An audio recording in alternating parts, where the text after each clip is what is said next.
అందరూ హ్యాపీగా ఉండాలని ఇప్పుడు తాడిపత్రిలో ఉండే పరిస్థితి అదే. ఇలాంటి వాళ్ళకి ఆ పరిస్థితి అంతా చెడగొట్టుకుంటారని నేను చెప్తాను. ఏమవసరం ఉందా షాపులు కలుసుకున్న అవసరం ఉంది? ఎందుకు పంపించారా ఊర్లో షాపులు? అదే మొత్తం పంపించుకోండి. నష్టపోయేది ఎవరు? పొద్దున లేవాలంటే అక్కడ పెడతానండి. నేను అక్కడే పెట్టలే. ఇల్లు కొనుక్కోండి. నాకు అనంతపురంలో ఇల్లు ఉంది, విజయవాడలో ఇల్లు ఉంది, హైదరాబాద్లో ఇల్లు ఉంది, బెంగళూరులో ఇల్లు ఉంది, తాడిపత్రిలో ఇల్లు ఉంది, ఊటీలో చిన్న గెస్ట్ హౌస్ ఉంది. నాకు ఎంత కొనుక్కోకూడదు? తిమ్మమ్మలు కొనుక్కోకూడదు. మేము పాప వాళ్ళైతే తిరిగి దేశం అంతా ఏమో తిరుగుతుంటా. ఎవడా చెప్పింది? వస్తా, ఖచ్చితంగా వస్తాను. 10 రోజులకు వస్తాను, వచ్చి పోతా, ఈడే భోజనం పోతా. తొందరలో 100-150 పొట్టేళ్ళ కోసం అన్నం పెడతానా? నువ్వు ఎవరితో పెట్టించుకుంటావు. మరి బంధువుయో లేదో లెక్కించా. నాకు అవసరం పట్ల నేను చెప్తే ఉండేవాళ్ళు ప్రతి ఒక్కరు 10 పోయినాయని ఉంటాయి. అయితే నా దగ్గర ఉండేవాళ్ళు అట్లాంటి నీ దగ్గర ఉండేవాళ్ళందరూ చూసిన హంతకులు, హత్య చేసేవాళ్ళు మా దగ్గర అట్లాంటి వాళ్ళు లేరు. ఎవడన్నా ఒక్కడ ఎవరు ఇక్కడ చూడండి ఎట్లా వచ్చినారు మనుషులు. అంతంత పదవి ఉంటూ అది ఉండదు. ఏమి ఇక్కడ కావాలని కోరుకునేది. ఆయన బోర్ వేపిస్తే నీళ్ళు తాడు ఊర్లోకి వస్తారు, తిమ్మపల్లికి వస్తాయి. గవర్నమెంట్ బోర్ వేసుకొని ఆయన కోటకు పెట్టుకున్నాడే. ఊళ్ళో చెప్తారు కుదరండి. ఇవి ఈ ఊళ్ళో జరిగేటివి. అవి కక్ష సాధింపు కోసం కానీ ఇంకోటి మేము ఆయన కిందికి రాలేదు. మేము కనీసం ప్రజలు దేవుడిచ్చిన గాలి పీల్చుకొని అని చెప్పి ఉద్దేశంతో వచ్చినాం. అంతగానే మాకు ఎవరి మీద కష్ట లేదు, ఎవరి మీద కొట్లాడాల్సిన అవసరం లేదు. మాకు రావాలనుకున్నాం, వచ్చినాం. తిమ్మపల్లెకి దానికైనా పోయేది. ఎవరైనా ఈ దేశంలో భారతీయుడు భారతదేశంలో ఎక్కడన్నా పోయేదానికి, ఎక్కడన్నా ఏమన్నా కొనేదానికి సర్వ హక్కులు ఉన్నాయి. అందులో మీరు పేపర్ వాళ్ళు రాయద్దండి. ఏదో అందుకు ఉద్రేకంగా ఉంటుంది, అది వస్తుంది, ఇది వస్తుంది. ఆయన కొనింది కక్ష కోసం కొన్నాడు, పార్టీ చేసేదానికి కొన్నాడు. ఇంకే పొద్దుపోదు. ఇప్పుడు నేను పెట్టారు, వాళ్ళు నేను పెడతారు. ఇద్దాం రాండి. మరి కక్ష మేము సాధిస్తామో వాళ్ళు సాధిస్తారా? రా పొదారని చెప్తా, ఎన్ని కావాలని చెప్తా. ఒక చిన్న ఎగ్జాంపుల్. ఈ ఊళ్ళో నీళ్లు ఎవరు వాడుకుంటున్నారు? నేను వాడుకుంటాను. నేను వాడుకోవడం లేదు. నేను పోరేపించిన ఈ ఊర్లో. ఖచ్చితంగా ఈ ఊరు నాది. తప్పకుండా ఈ ఊరికి అన్నీ చేస్తాను. నన్ను వచ్చి అడగమని ప్రజల్ని సొంత డబ్బులతో చేస్తాను. అంతేగాని ఇక్కడ ఇల్లు కొనుక్కుంటుంది ఏడుంది ఊళ్ళో. మరి వాళ్ళు ఎందుకు వచ్చి కొన్ని మా ఊరు మా సొంత. తాడిపత్రి మా సొంత. మా సొంత కదా. ప్రజలు ఎవరైనా ఇండియాలో ఉండేవాడు, ఎవరైనా ఆడుకోవచ్చు. అంటే పిల్లవాడు ఆడున్నాడు. మరి మన ఊళ్ళో ఫ్యాక్టరీ పెట్టినాడు పిల్లవాడు. వాడు ఫ్యాక్టరీ పెట్టినాడు కాబట్టి ఇప్పుడు కదా మనం బతుకుతాను. అంతేగాని ఏదైనా మంచిగా చేయండి. కానీ ఏమి ఎట్లంటే అట్లా కాలం పోయింది. మన ఎంబడి ఎవరు ఉంటారు మంచిగా చేస్తారు. కట్టెలు అమ్మేది, పూలు అమ్మేసి అంటే చేస్తారు. ఎందుకంటే వాళ్ళు ఎవరు కొన్నీరు. చెప్పాలంటే దండిగా ఉంది. ఎంతమంది ఫోన్ చేస్తున్నారంటే అన్న మా స్థలం ఉంది నేను కొనుక్కోన్నా. ఇవ్వాలంటే గోడౌన్ ఉంటుంది తప్ప ఆయన కొనుక్కోపోతే నేను కొంటాను. గోడౌన్ కూడా ఎందుకంటే రెడీ వచ్చినా నా దగ్గర కొనేదాన్ని. 45 సెంట్లు ఉంది నా గోడౌన్. అయిపో కొంటాడా కొనుగోలు లేదు, నేను కొంటా. మీ మూలకంగా చెప్తాను రాయండి. ఆయప్పదాన్ని విలువ పెట్టి కొంటాడా కొనవాను, లేకపోతే నేనే కొంటాను కూడా. చాలా అసలు ఈ ఊరి నిండా కొన్నాయి అమ్మేటివి. అది కూడా కొనేదే. ఆయన పక్కన ఆయన భూమి పక్కన ఎవడో విడిచిపెట్టి పోయాడంటే పొద్దున ఆ ఫోన్ సార్ పోతానంటారు కదా సార్, ఆ భూమిని ఇస్తాను సార్. ఫ్రీడమ్ ఉంది, గాలి తీసుకొని. ఈ కాలంలో మనం ఏమని కోరుకోరు. వాళ్ళు కోరుకునేది ఏమంటే మా ఇంట్లో మేము భూ తిని, మా ఇంట్లో మేము పని చేసుకొని, మా ఇంట్లో మేము పడుకోవాలనేది మా సామెత. మా అభిలాష ఏమంటే ఎవరింట్లో వాళ్ళు వండుకొని, ఎవరింట్లో వాళ్ళు భూ తిని, ఎవరింట్లో వాళ్ళు పడుకోవాలి అనేది మాకు కోరి. తిమ్మపల్లి అది లేదు. దానికోసమే ప్రయత్నాలు అంతేగాని ఎవరి మీద మాకు కష్టం లేదా ఊర్లో ప్రతి ఒక్కరు గాలి పీల్చుకోవాలనే కోరికతో ప్రభాకర్ రెడ్డి మీద మీ మీద ఆరోపణ చేసినారు కదా, ఆరోపణ చేశారు దానిపైన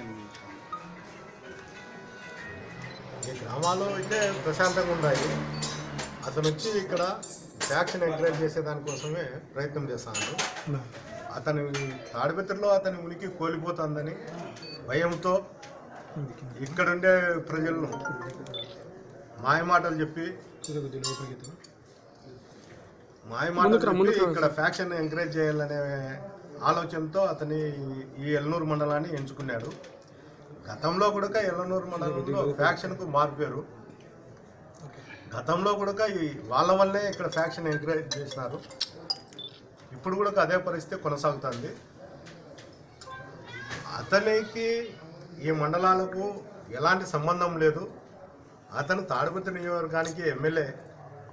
అక్కడ డెవలప్ చేసుకోవచ్చు, అక్కడ ఇంకోటి ఏదైనా ఉన్నా కూడా చేసుకోవచ్చు. అంతే తప్ప ఇక్కడ గ్రామాలకు వచ్చి అతను చేసేది ఏం లేదు. అతను ఇక్కడ ఇండ్లు కొన్నా నాకు మల్లేశ్వరంలో ఉంది, ఇంకోసాటు ఉంది అని చెప్పడం అనేది చాలా ఆశ్చర్యకరమైన విషయం. అతనికి ఇక్కడ ఇండ్లు ఉంటే ఇక్కడనే ఈ గ్రామంలోనే అతను ఫ్యామిలీ పెట్టి తాడిపత్రికి పోయి రాజకీయాలు చేస్తే కన్నా నేను సంతోషిస్తాను.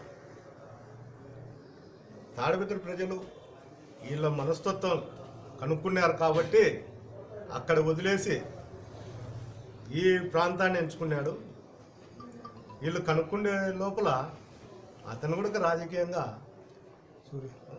వాటికి రాజకీయంగా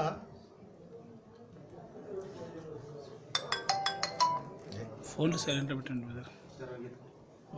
చర్మగీత పాడే రోజులు దగ్గర ఉన్నాయి. ఈ గ్రామంలో ఏముందని అతను ఆశిస్తాడో నాకు అర్థం కావడం లేదు. ఎందుకు ఈ మండలాల మీద పడి ఈ మండలాలను సర్వనాశనం చేసి అతని ఎస్కార్ట్ కోసము ఇంకో దానికోసం ఉపయోగించుకునే దానికోసం మాత్రమే ఈ మండలాల్లో పెడతారు. బేసికల్గా ఇక్కడ పోలీస్ రాజ్యం అనేది నడుస్తుంది. గతంలో 2-3 సార్లు ఈ గ్రామానికి వచ్చినాడు. ఆ రోజు ఏ పోలీసులు లేరు.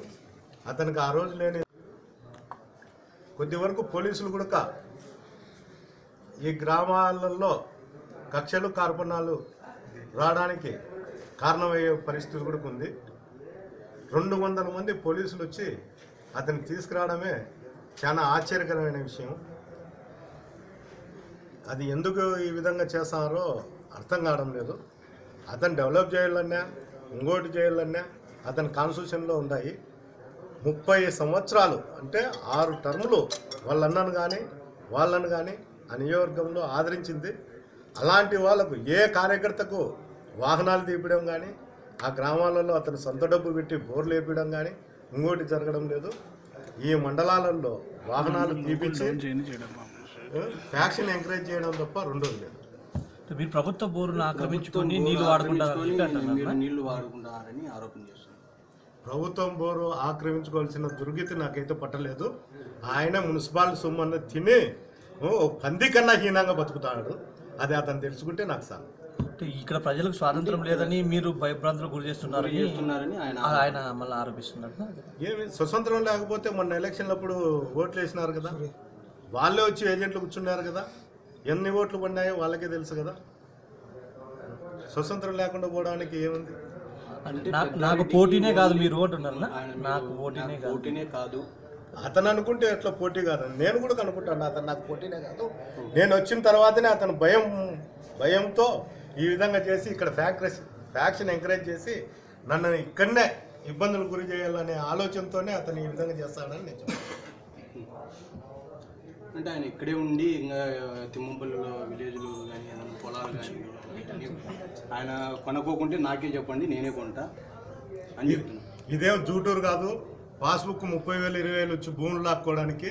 ఇది తుమ్మంపల్లి గ్రామము. ఇక్కడ చైతన్యవంతులు ఉంటారు. ఇక్కడ రెడ్లకు పౌరుషం ఉంది. అక్కడ రెడ్లకు ఆ ఊర్లో పౌరుషం లేదేమో నాకు తెలియదు, కానీ ఇక్కడ రెడ్లకు పౌరుషం ఉంది. ఒకడు మాట అంటే పడేవాడు కాదు. అతను ఏదో జూటూరు రెడ్లు అనుకుంటున్నాడేమో. జూటూరులో ఏం జరిగింది? 300 ఎకరాలు, ఎకరా 30-40 వేలు డబ్బు తీసుకొని భూమి ఆక్యుపై చేసుకున్నారు అంతా గ్రామంలో. 300 ఎకరాల భూమి అమ్మాలంటే ఈ గ్రామంలో రైతులు ఏ గ్రామంలో కూడా అమ్మేకి ఏ రైతు ఒప్పుకోడు. అలాంటిది జూటూరులో వాళ్ళకు 7 సంవత్సరాలు వాళ్ళని ఆలోచన చేసుకున్నారు. అంటే ఓన్లీ పెద్దారెడ్డి ఈరోజు అన్ని షాపులు బంద్ చేయించినాడని జేసీ బాబు అది పోలీసులు చేసిన దౌర్జన్యం తప్ప నాకు ఎలాంటి సంబంధం లేదు. పోలీసులు ఇంతమంది రావడమే ఆశ్చర్యకరమైన విషయం. ఏమన్నా అతనేమన్నా ఒక మంత్రినే సీఎం ఇంత ప్రొటెక్షన్ ఇచ్చి తిమ్మపల్లి గ్రామంకు తీసుకురావడానికి? పోలీసులు అతి ఉత్సాహము, అతని కనసలలో పోలీసులు నడుస్తున్నారు, అంతకుమించి ఏరేదేం లేదు. 8.5 లక్షలు బిల్లు తీసుకొని 30 లక్షలు ఓకేనా?